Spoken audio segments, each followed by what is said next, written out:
Muito bem, vamos avançar nesse conteúdo. Boa tarde, boa noite para você. Louvado seja Deus. Se você está vendo isso de manhã, que Deus abençoe grandemente a mim e a você sempre. Nós estamos fazendo um resumo do capítulo 23 de Atos. Paulo continua sua defesa, ele foi perante o Sinédrio.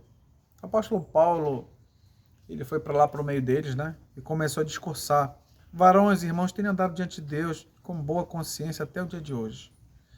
E naquele momento o sacerdote, enquanto ele falava, né, falou assim, dá um tapa nesse homem aqui. E deram uma bofetada no apóstolo Paulo. E ele disse assim, Deus há de ferir-te parede branqueada, né? Não sei porquê, uma forma de falar, né? Tu que estás sentada para julgar-me segundo a lei e contra a lei manda agredir-me? E alguém disse assim, né, os puxa-sacos, né? Por que você fala assim no sacerdote de Deus? Apóstolo Paulo, né? Não sei se porque ele fala, não sabia que sumo sacerdote, porque está escrito, não falar mal da autoridade, né? Então o apóstolo Paulo, ele era um mestre das palavras, ele sabia que uma parte do Sinédrio, parte administrativa, política, religiosa, eles acreditavam em coisas diferentes.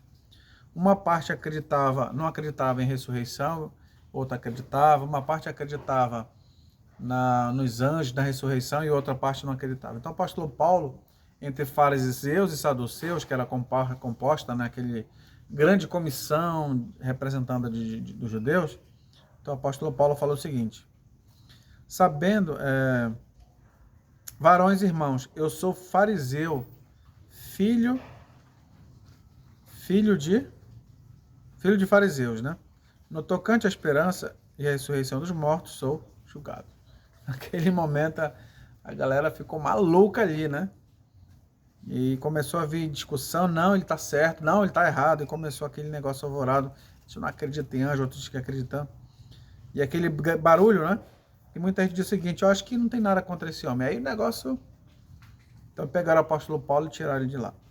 Nessa mesma noite o Senhor apareceu para ele, disse que era para ele permanecer firme, né? No contexto seguinte, irmãos, caros amigos, o apóstolo Paulo começou a sofrer perseguições. 40 homens fizeram uma conspiração. Não, vamos pedir para a autoridade trazer ele aqui, que a gente quer conversar com ele. E nesse momento a gente enfia uma faca nele. Assim, mais ou menos isso. Fizeram uma conspiração para pegar o apóstolo Paulo. E essas informações chegaram até eles lá, né? Mas ao mesmo tempo, um sobrinho do apóstolo Paulo que estava por ali, em Jerusalém, chegou essa notícia até o comandante, né? E foram verificar que eles queriam realmente matar o apóstolo Paulo.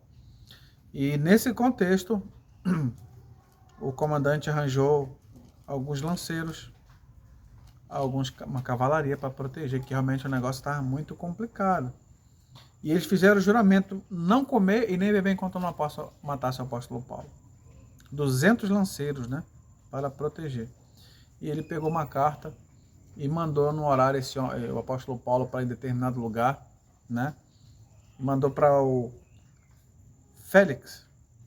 E a carta, né, chega ao Félix falando sobre as informações, o motivo, né, porque ele está sendo perseguido pelo Sinédrio. E ele, naquele momento, em outro lugar, lá naquele lugar que estava o Félix, eles prenderam o apóstolo Paulo lá no pretório de Herodes. Então foi lido essa carta e ele ficou preso naquele momento ali no pretório de Herodes. Interessante, o apóstolo Paulo começou a passar de mão em mão, né, para ser julgado. Todo mundo, esse homem não está errado, vou passar para outra liderança maior, para, né, vamos dizer, autoridades maiores. E foi isso que aconteceu com o apóstolo Paulo. Então o apóstolo Paulo sofreu muito. Risco iminente de morrer a qualquer momento. Então esse foi o resumo do capítulo 23. A história vai ficando interessante. Muito obrigado já por sua companhia. Que Deus nos inspire através dessas histórias a nunca desacreditar, mesmo que a gente vá sofrer, mesmo que a gente morra. Mas a gente vale a pena, né? Porque nós estamos estamos desejando uma pátria superior. Porque essa aqui vai passar, a gente vai morrer. Mas a pátria que nós vamos viver eternamente não vai ter morte nem tristeza, porque todas as coisas vão passar. Então que Deus abençoe. E se você gostou, dê seu like, compartilhe, curta. E se você não é inscrito, né, participe também dessa grande família. Muito obrigado e até a próxima.